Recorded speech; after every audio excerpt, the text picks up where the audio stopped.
My wife's last letter exposed a family conspiracy that nearly destroyed everything. I never imagined that the first person to betray me after my wife's funeral would be my own son. 3 days earlier, I had buried the woman who stood beside me for 46 years. Every brick of our success carried her fingerprints. Every victory we celebrated belonged to both of us. Yet before the flowers on her grave had even begun to fade, someone was already trying to erase everything we had built together. That morning, I walked into the headquarters of Sterling Freight Group just before sunrise. The building was quiet. The cleaning crew was finishing their shift while the city outside slowly woke up. For nearly 4 decades, I had arrived before everyone else. I knew every hallway, every office, every employee by name. This company wasn't just a business. It was my life's work. As I stepped toward the executive elevator, the security gate flashed bright red. Access denied. I frowned. There had to be a mistake. I placed my executive access card against the scanner again. Another red light. Access denied. A third attempt produced the same cold electronic voice. I looked around the empty lobby. That had never happened before. Not once. Mr. Bennett? The cheerful voice behind me sounded far too relaxed for 6:30 in the morning. I turned. Nathan Cole, our chief financial officer, walked toward me with a polished smile that never reached his eyes. "Oh, I forgot to tell you," he said casually. The executive security system was upgraded overnight. Without my approval? His smile barely moved. Your son authorized it. My son, Ethan. For a moment, I simply stared at him. I had founded this company. Every major decision still required my approval. So why would Ethan lock me out of my own building? Nathan shrugged. He thought you deserved some time away after Mrs. Bennett's passing. Everyone agrees you should focus on healing. Healing. Interesting choice of words. People usually tell grieving men to rest. They don't quietly remove their authority. I thanked him politely, even though every instinct in my body told me something was terribly wrong. Years in business had taught me one lesson. The person who reacts first usually loses. So instead of arguing, I smiled. I appreciate everyone's concern. Nathan nodded, clearly relieved. I knew you'd understand. As he disappeared into the elevator, I watched the doors close without me. For the first time in 40 years, I was locked out of my own empire. I drove home in complete silence. The mansion felt painfully empty without Evelyn. Her favorite chair still faced the garden. Her reading glasses still rested beside the fireplace. Every room reminded me of a promise we had made to each other decades ago. No matter how successful we become, family always comes first. I whispered those words to myself before walking into my private study. Unlike everyone else, no one knew this room had another purpose. Behind an old bookshelf was a hidden steel safe. Inside wasn't cash. It wasn't jewelry. It contained something far more valuable. Every company record, every partnership agreement, every board meeting recording, every financial backup. I had spent years quietly preparing for the day someone inside my own company might try to steal it. Maybe it was paranoia. Maybe it was experience. Either way, that day had finally arrived. As the encrypted drive loaded, thousands of files appeared across the screen. Before I could begin searching, my phone buzzed. It was Ethan. "Dad," he said warmly, "how are you feeling today?" "I'm managing." "Good." There was a brief pause. "I've been thinking, maybe it's time we officially transferred leadership. Mom always wanted you to enjoy retirement." My wife had never said that. Not once. In fact, during her final week, she squeezed my hand and whispered something I'll never forget. "Promise me you'll protect everything we built, no matter who stands against you." I looked at the photograph sitting beside my computer. She was smiling in the picture, confident, fearless, almost as if she already knew this day would come. "I'll think about it," I answered calmly. Ethan sounded relieved. "That's all I'm asking." When the call ended, I opened the company's financial records. One transaction immediately caught my attention. Then another. Within 15 minutes, I discovered nearly $3.8 million had quietly disappeared from employee retirement accounts over the previous 7 months. Someone had hidden the theft behind fake consulting companies. Someone inside my company had been stealing from the people who helped me build this empire, and judging by the approval records, they had been using my digital signature to authorize every payment. I leaned back in my chair. Whoever planned this wasn't simply trying to steal my company. They were preparing to make me the criminal. Before I could investigate further, another notification flashed across my screen. Board of Directors Emergency Meeting. Tomorrow, 9 a.m. Mandatory attendance. No agenda. No explanation. Just one sentence at the bottom. Final ownership transition will be discussed. I stared at those words for a long moment. Then I smiled. If they believed an old widower was about to surrender everything, they had made the biggest mistake of their lives. Before we go any further, I'm curious. Where are you watching from? Let me know in the comments. I always enjoy seeing how far these stories travel. The board meeting wasn't scheduled for another 24 hours. That gave me exactly one day to uncover who had been stealing from my company and who believed they could pin every dollar on me. I locked my study door and stared at the financial records glowing across my monitor.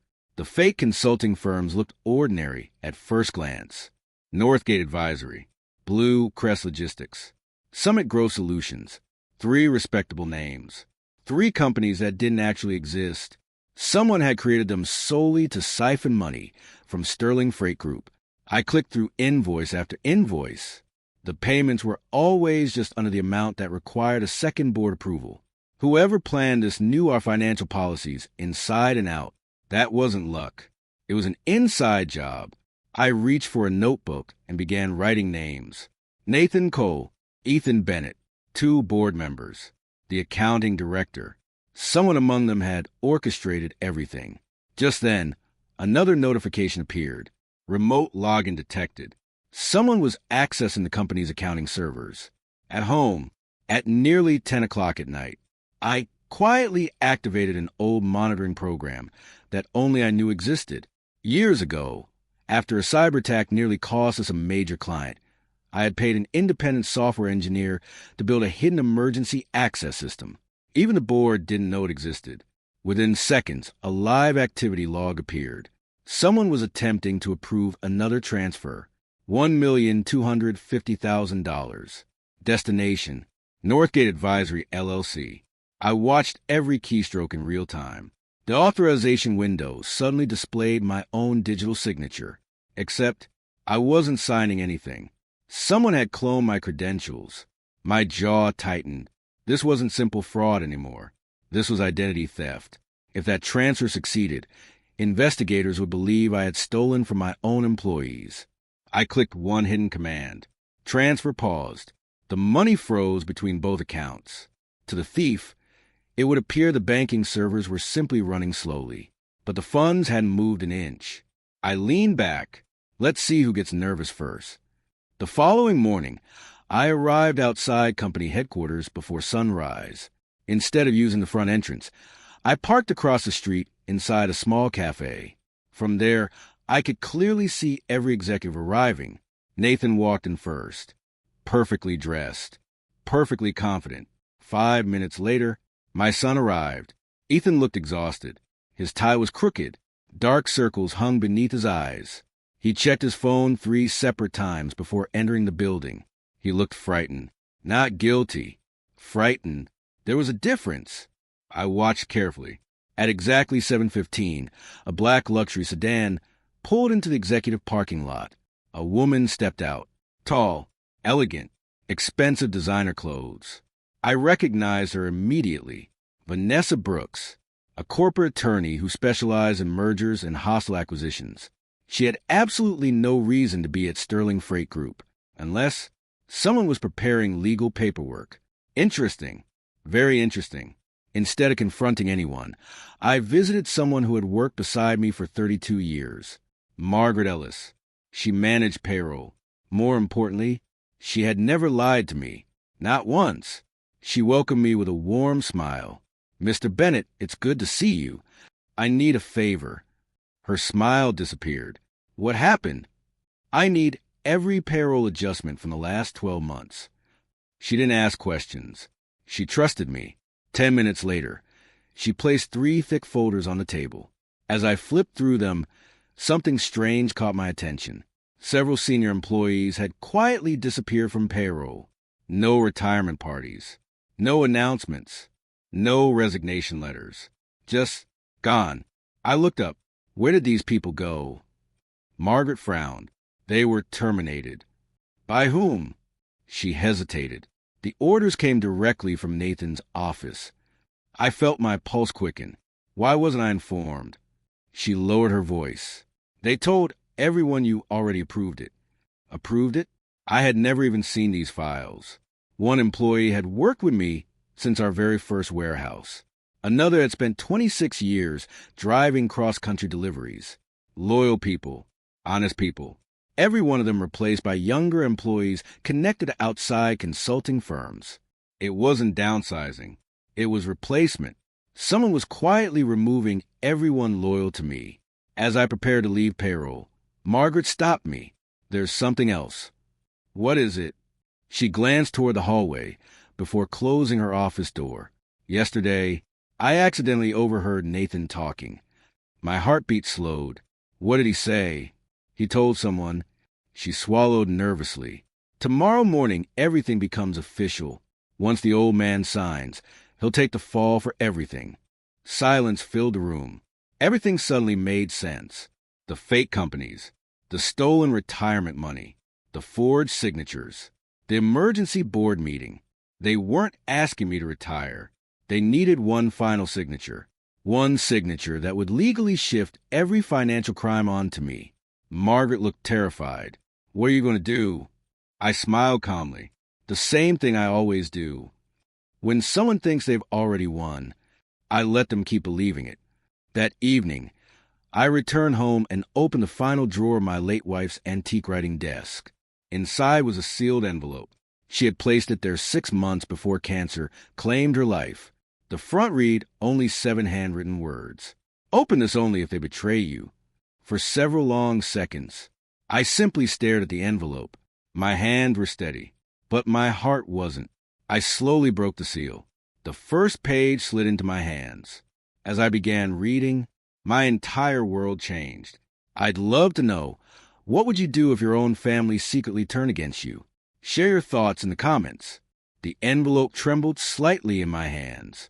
Not because I was afraid, because I recognized my wife's handwriting. Every letter on the front carried the same graceful style she had used for decades. Open this only if they betray you. Evelyn had always trusted people, but she also understood them better than anyone I had ever known. I unfolded the first page. My dearest Daniel, if you're reading this, then the people we loved have finally shown you who they truly are. I prayed this day would never come, but my heart has been warning me for a long time. I stopped reading. A lump formed in my throat. Even after everything, hearing her voice through those words almost broke me. I took a slow breath and continued. 8 months before my diagnosis, I noticed unusual behavior inside the company. Nathan stopped making eye contact whenever I entered a meeting. Ethan became strangely distant whenever money was discussed. I couldn't prove anything, but I knew they were hiding something. My eyes widened. 8 months. That was exactly when the missing money first appeared. She knew. Maybe not everything, but enough to prepare. Inside the envelope was a second document. A handwritten list. 5 names. Nathan Cole, Vanessa Brooks, 2 board members, and one name that made my stomach tighten. Harold Pierce. Harold wasn't just another director. He had been my closest friend for 30 years. We built Sterling Freight together. He had attended my wedding. He carried Evelyn's coffin beside me only days ago. There was no way, or was there? The following morning, I arrived at company headquarters 30 minutes before the emergency board meeting. This time, I didn't use the front entrance. Few people knew there was an older executive access door connected to the original warehouse that still opened with a mechanical key. Most executives had forgotten it even existed. I unlocked it quietly and entered. The halls were silent. Board meetings always made people arrive late. I headed straight toward the executive conference room. The door was slightly open. Voices drifted into the hallway. He'll sign today. Nathan, another voice answered. You've made sure he won't read the last pages? Vanessa, Nathan chuckled. He won't. What if he changes his mind? He won't, Nathan replied confidently. He's grieving, exhausted, and completely alone. A third voice joined them, one I never expected to hear. Harold, the old man spent his whole life trusting people. He'll trust us one last time. The three of them laughed, not loudly, just enough for my heart to sink. 30 years of friendship, reduced to a joke. I quietly stepped back before anyone noticed me. Sometimes silence reveals more than confrontation ever could. At exactly 9 o'clock, every director took their seat. Nathan stood first. Before we begin, he announced, I'd like to thank Daniel Bennett for everything he's done for Sterling Freight Group. Polite applause echoed around the room. Fake smiles, fake respect, fake sympathy. Nathan continued, Mr. Bennett has decided it's time for the next generation to lead. Everyone looked toward me. I smiled politely. I have something to say first. The room became quiet. I've spent 40 years building this company. I've watched people dedicate their lives to it. I've watched employees miss birthdays, anniversaries, even Christmas dinners just to keep this business alive. Several older directors lowered their eyes. They remembered those days. So before I sign anything, I'd like one question answered. Nathan smiled confidently. Of course. Where did the employee retirement money go? Silence. Not one person moved. Nathan recovered quickly. I'm not sure what you mean. I slid a folder across the table. Bank statements, transaction histories, payroll reports, every forged transfer. Nathan's smile disappeared. Harold looked pale. Vanessa stopped writing. I wasn't finished. There are 17 fake invoices, 3 shell companies, 9 forged authorizations carry my digital signature. I'd appreciate an explanation. The room felt colder. Nathan finally laughed. A nervous laugh.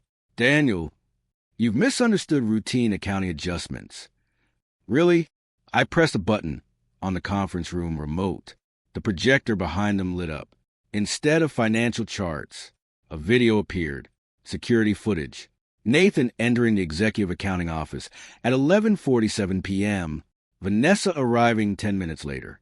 Harold joining them shortly afterward.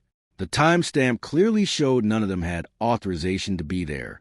Every face in the room turned toward the screen. Nathan's confidence vanished. Harold looked like he might faint. Vanessa slowly closed her laptop. No one spoke. Finally, Nathan forced another smile. Even if that's true, you still can't prove what happened inside that office. I looked directly into his eyes. No, I can't. Then I reached into my briefcase. And that's exactly why I brought someone who can. Every head turned toward the conference room doors. A knock echoed across the silent room. The doors slowly opened. 3 people walked inside. The first, a forensic accountant. The second, a federal financial investigator. The third made every drop of color disappear from Nathan's face. It was the independent cybersecurity expert who had built my hidden monitoring system 10 years earlier. He carried a sealed evidence case. Inside were complete digital records of every illegal transaction. Nathan's hands began to shake. For the first time, the hunters realized they had become the prey. By the way, I'd love to know where you're watching from. Drop your country or city in the comments. I always enjoy seeing how far these stories reach. The conference room fell into complete silence. No one spoke. No one even reached for a glass of water. The only sound was a slow click of the cybersecurity expert placing a black evidence case on the polished table. Nathan swallowed hard. Vanessa's confident smile had disappeared. Harold stared at the floor, as if avoiding everyone's eyes could somehow erase what was about to happen. The federal investigator broke the silence. Good morning. My name is Richard Hayes. We were invited here to observe evidence concerning possible corporate fraud, identity theft, and financial crimes. A wave of whispers spread around the room. One of the independent directors leaned toward Nathan. Richard, what exactly is happening? Nathan forced a laugh. This is ridiculous. He pointed toward me. Daniel has lost his judgment after his wife's passing. Several people looked uncertain. Grief can make people doubt themselves. Nathan was counting on that. I slowly stood. For 40 years, I have protected every employee in this company. I looked around the room. I owe every one of them the truth. The cybersecurity expert connected his laptop to the projector. Within seconds, a detailed timeline appeared on the screen. Every illegal login, every forged signature, every deleted record, every hidden transaction. Nothing had been erased. The expert spoke calmly. Someone attempted to wipe these files 3 weeks ago. He clicked another slide. But they didn't know an encrypted backup system had been recording every action. Nathan's face turned pale. Another slide appeared. A video recording from inside the executive accounting office. Nathan, Vanessa, Harold, all three were clearly visible. Nathan was copying my digital certificate onto an encrypted flash drive.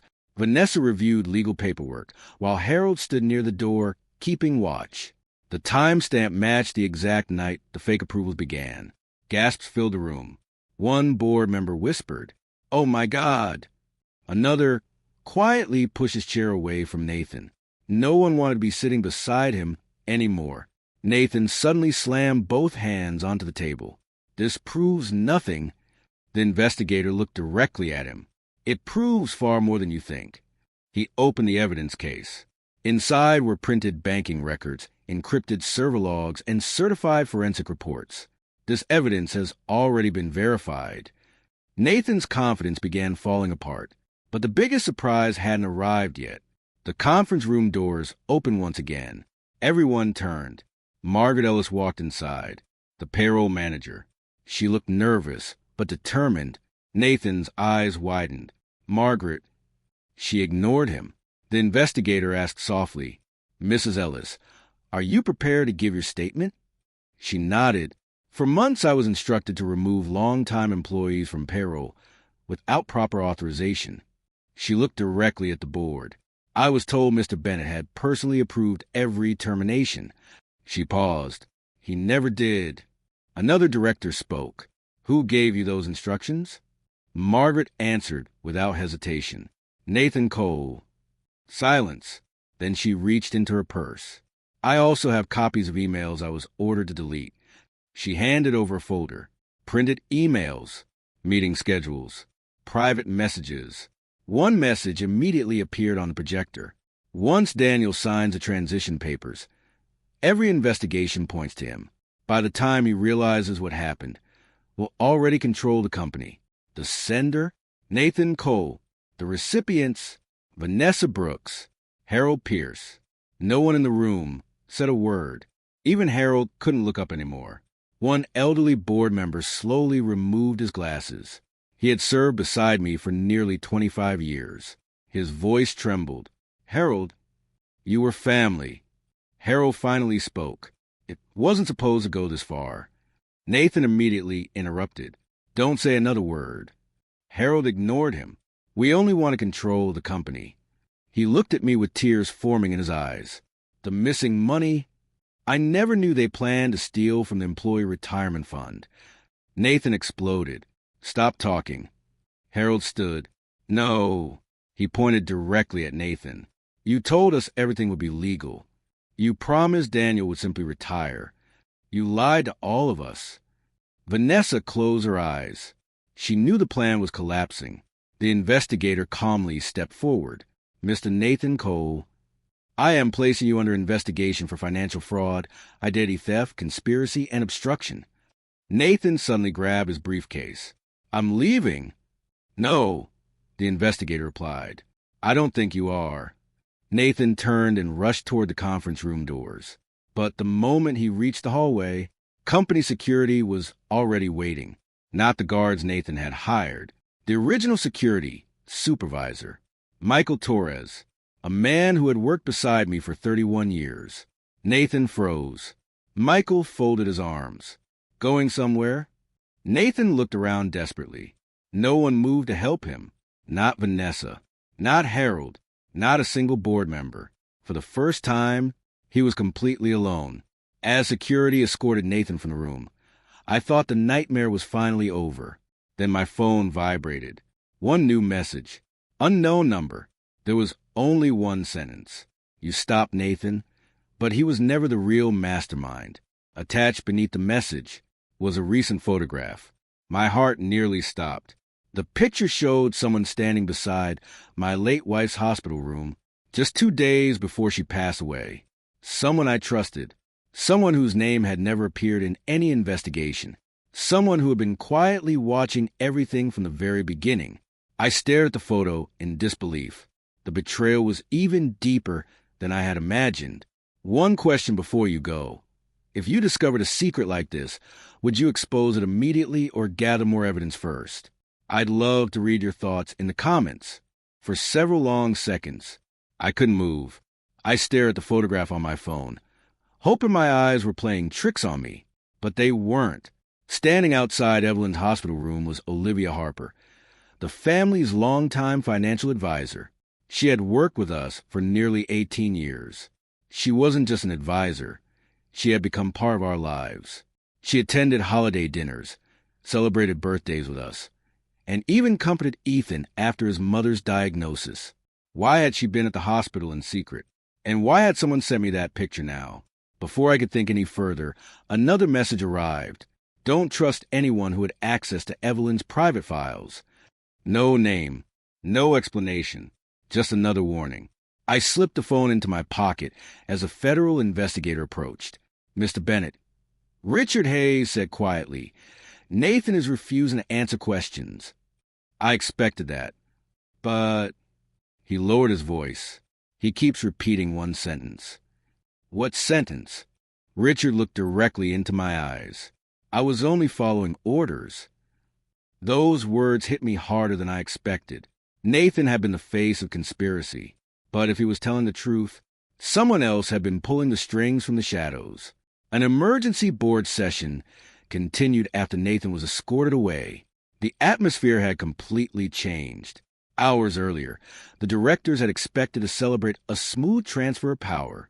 Now they sat in complete silence, realizing the company had been manipulated from within.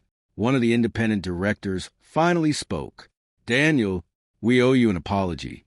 Several others nodded. We should have questioned what was happening. You warned us years ago about protecting the company. I wish we had listened. I appreciated their honesty, but apologies wouldn't rebuild trust. We can discuss regret later, I said calmly. Right now, we need the truth. I turned to the investigator. I want a complete audit. Every account, every contract, every email. I don't care how long it takes. Richard nodded. It's already underway. That afternoon, I visited Evelyn's lawyer, Samuel Grant.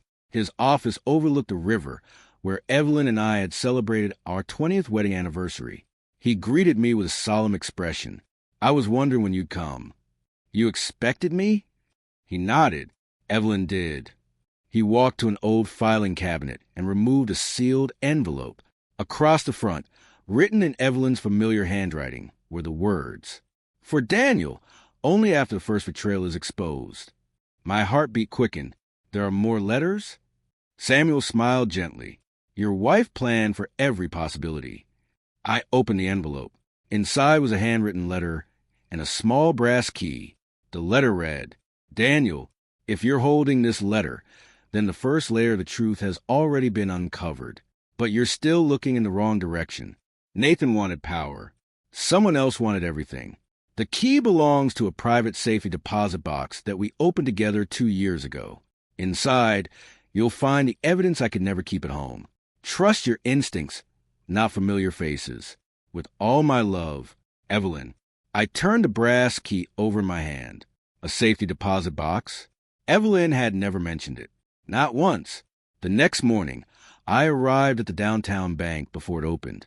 The branch manager personally escorted me to the underground vault. Rows of steel boxes lined the walls. He stopped in front of one marked 417. This one has remained untouched since Mrs. Bennett's last visit, he explained. My hands felt heavier than usual as I inserted the brass key. The lock clicked. Inside wasn't money. There were 3 items: a leather-bound journal, a USB drive, and a thick envelope labeled, Read the journal first. I open it carefully. The first pages described ordinary meetings and financial notes. Then the entries became more personal. Olivia has been asking unusual questions about our trust accounts. Another page. Nathan and Olivia met privately after today's board meeting. They claimed it was a coincidence. Another. I hired a private investigator without telling Daniel. If I'm right, someone inside our circle is preparing something much bigger than simple fraud. My breathing slowed. Evelyn hadn't been guessing. She had been investigating. Near the end of the journal, one sentence was underlined twice. If anything happens to me sooner than expected, don't assume it was only fate. I froze. Cancer had taken Evelyn. At least, that's what everyone believed. For the first time since losing her, a terrifying question entered my mind. What if she had been trying to tell me something? Before I could read another page, my phone rang. It was Richard Hayes. His voice was urgent. Daniel, we've just searched Nathan's office. What did you find? A hidden hard drive. And it contains hundreds of encrypted files. I stood silently. Richard continued. One folder has a single title, Project Legacy. Inside, every file is connected to your family, your company, and your late wife. I closed the journal slowly. This wasn't just a fight over a business anymore. Someone had spent years building a plan to destroy everything Evelyn and I had created, and I was finally getting close enough to make them panic. I'm curious, what's the biggest betrayal you've ever seen in a story like this? Share your thoughts in the comments. I enjoy reading your theories and guesses. The words Project Legacy refused to leave my mind. I had spent my entire career preparing for market crashes, dishonest competitors, and economic disasters. But nothing could have prepared me for the possibility that someone had been quietly plotting against my family for years. Richard Hayes arrived at my house just after sunset with 2 forensic specialists carrying sealed evidence boxes. My private study, once filled with peaceful evenings and conversations with Evelyn, had become the center of a federal investigation. Richard carefully placed a recovered hard drive on my desk. We finally broke the encryption, he said. You're going to want to see this yourself. The screen flickered to life. A folder opened. Then another. Each one contained contracts, financial projections, secret emails, and recordings dating back almost 6 years. Someone hadn't been planning a simple takeover. They had been building an empire from the shadows. Richard clicked on a file labeled Foundation Plan Confidential. The first page explained everything. Years ago, a private investment group had approached Nathan with an offer. If he could gain control of Sterling Freight Group, they would quietly absorb the company, sell its assets, eliminate thousands of jobs, and divide the profits among a handful of investors. Sterling Freight wasn't their real target. It was a lamb beneath our distribution centers. The property alone was worth hundreds of millions of dollars. Destroying the company would make them even richer. I leaned back in disbelief. For all these years, Richard nodded. It was never personal. I looked toward Evelyn's portrait hanging above the fireplace. No, it became personal the moment they involved my family. The forensic specialist opened another folder. Inside were dozens of recorded phone conversations. One recording immediately caught my attention. The date? 3 weeks before Evelyn passed away. Richard pressed play. Nathan's voice filled the room. Daniel still trusts everyone. A second voice answered. Deep, calm, confident. He always has. That's why he'll never see the final move coming. Nathan laughed nervously. And Evelyn? There was a long pause. The mysterious voice replied. She's asking too many questions.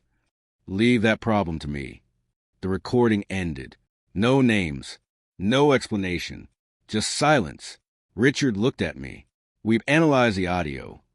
And we know who the second speaker is. My heart pounded. Richard slowly slid a photograph across the desk. It wasn't Olivia. It wasn't Harold. It wasn't anyone from the board. It was Charles Bennett, my older brother, the man I hadn't spoken to in almost 15 years. Charles had walked away from Sterling Freight decades earlier after losing a vote to become CEO. He blamed me for everything that followed. He disappeared overseas, built several investment companies, and rarely contacted the family. The last time I saw him was at our father's funeral. He shook my hand, congratulated me, smiled. Now I realized that smile had hidden years of resentment. Richard folded his arms. We've already confirmed Charles secretly purchased controlling shares through shell corporations. I stared at the documents. He was trying to reclaim the company. Richard nodded. Not reclaim. Destroy. Before we could continue, my phone rang. A known number. I answered. A calm voice spoke. I see you finally discovered my name. My blood ran cold. Charles. He laughed softly. I was wondering how long it would take.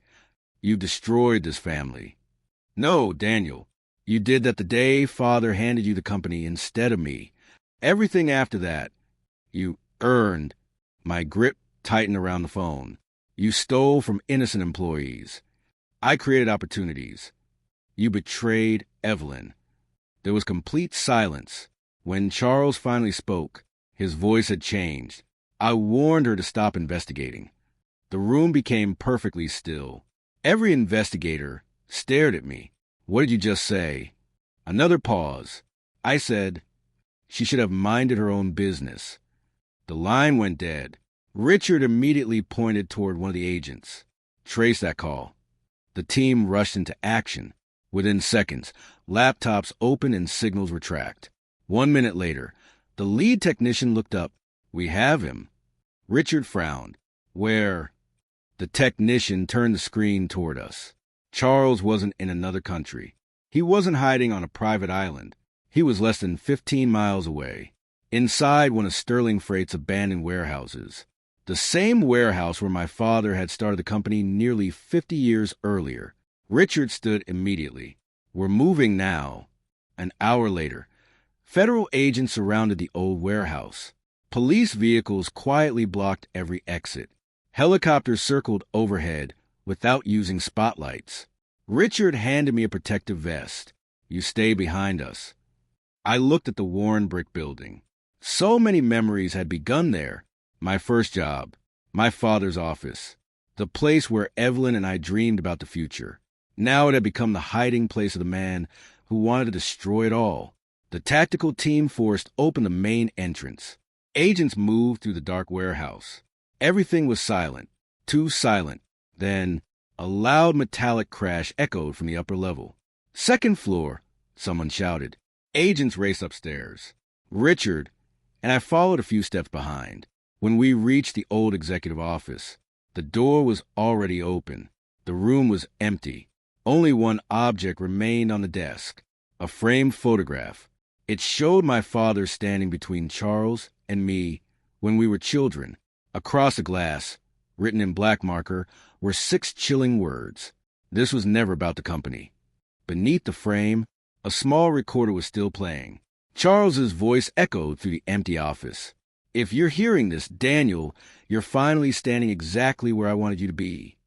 For the first time since this nightmare began, I realized the final confrontation had only just begun. Before we reach the ending, I'm curious. What do you think Charles truly wanted? The company, revenge, or something even darker?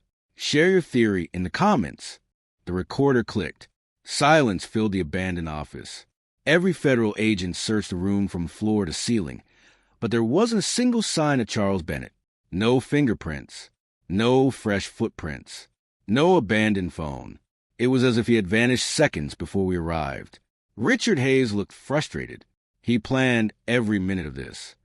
I slowly picked up the old family photograph. My father stood in the middle. Charles was on one side. I was on the other. As I turned the frame over, something felt unusual. The back panel was thicker than normal. There, I said. Richard carefully removed the backing. Hidden inside was a folded map. Across the top, in my father's handwriting, were the words, the original property records. Richard unfolded the map on the dusty desk. Every original warehouse owned by Sterling Freight was marked in red. Only one location had a blue circle around it, an abandoned lakeside storage terminal nearly 80 miles outside the city. Richard immediately contacted the tactical team. Within minutes, helicopters changed direction. Police vehicles rushed toward the new location. Charles had left us one final clue, and this time we were determined not to arrive too late. The drive to the old terminal felt longer than ever. Rain began falling, covering the empty highway in a gray mist. No one inside the convoy spoke. Every person understood what was at stake. When we finally arrived, the property looked forgotten. Rusted gates, broken windows, overgrown weeds. It hardly looked like the headquarters of a man who had orchestrated a years-long conspiracy. The tactical commander raised his hand. "Move in." Armed agents spread across the property. Within moments, one officer shouted, "Movement inside." The warehouse doors burst open. A black SUV accelerated toward the exit. "Stop the vehicle." The driver ignored every warning. The chase had begun. For nearly 15 minutes, police vehicles followed the SUV along narrow country roads. Finally, the vehicle skidded onto an unfinished bridge overlooking the river. With nowhere left to go, it came to a stop. Charles stepped out slowly. His hair was soaked from the rain, but his expression remained calm. He looked at me and smiled. "I knew you'd come." I walked forward, stopping several feet away. "You spent years destroying lives." Charles shook his head. "No, I spent years correcting a mistake." "What mistake?" "Our father." His voice grew colder. "He built that company with both of us. Then he handed everything to you. You stole my future." I looked him straight in the eyes. "I never asked him to choose me. You accepted it." His anger finally surfaced. "I watched you become a respected businessman, while everyone forgot I even existed." He laughed bitterly. "So I decided if I couldn't have the company, no one would." Richard stepped forward. "It's over, Charles." Charles ignored him. Instead, he looked directly at me. "You still don't understand, Evelyn." My heart skipped a beat. "What do you mean?" Charles reached into his coat. Several officers immediately aimed their weapons. "Easy," Richard shouted. Charles slowly removed a small envelope. He tossed it onto the wet pavement. "I never hurt her. You'll find your answer in there." Then, without another word, he raised both hands. "I surrender." The officers moved in quickly, placing him in handcuffs. Years of lies, years of betrayal, ended without another fight. Back at my home that evening, I finally opened the envelope Charles had thrown onto the bridge. Inside was a single handwritten letter. It wasn't from Charles. It was from Evelyn. The date showed she had written it just 1 week before she passed away. "My dearest Daniel, if you're reading this, then the truth has finally come to light. Charles made terrible choices, but he was not responsible for my illness. Cancer is what took my life, not anyone else. Promise me something. Don't spend the years you have left chasing revenge. Spend them protecting the honest people who believed in us. A company can always be rebuilt. A family can sometimes heal. But a heart consumed by hatred never truly wins. Live the rest of your life with peace, not anger. I will always love you. Evelyn." Tears rolled down my face. For months, I had believed justice meant making someone suffer. But Evelyn had seen the truth long before I did. Justice was a revenge. It was protecting innocent people from ever being betrayed again. 6 months later, Sterling Freight Group looked very different. Every stolen retirement dollar had been returned to the employees. The board was completely reorganized. Independent oversight became mandatory for every financial decision. Margaret Ellis accepted the position of Chief Operations Officer after years of loyal service. Harold cooperated fully with investigators, accepted responsibility for his actions, and retired quietly from public life. Nathan Cole and several members of conspiracy were convicted on fraud, conspiracy, and identity theft charges. Charles Bennett also faced trial, where years of financial crimes were finally exposed. As for Ethan, he stood outside my office one afternoon, looking more nervous than I had ever seen him. "Dad, I'm sorry. I should have seen what was happening. I was too afraid to speak up." I studied his face for a long moment. Trust couldn't be rebuilt overnight, but everyone deserved the chance to earn forgiveness. "I can't change yesterday," I said, "but what you do tomorrow is still your choice." He nodded silently. That was the beginning of rebuilding our relationship, not with promises, but with actions. 1 year later, I stood beside Evelyn's favorite rose garden. The morning sun warmed the quiet air. For the first time since losing her, I felt something I hadn't experienced in a long while. Peace. I smiled gently and whispered, "You kept your promise, Evelyn." And I kept mine. As I walked away, I realized something I wished I had understood years earlier. The greatest victory isn't watching your enemies fall. It's refusing to become like them. Thank you for joining me on this journey. Before you leave, I'd love to know where you're watching from and which moment in this story stayed with you the most. Reading your thoughts truly makes these stories even more meaningful.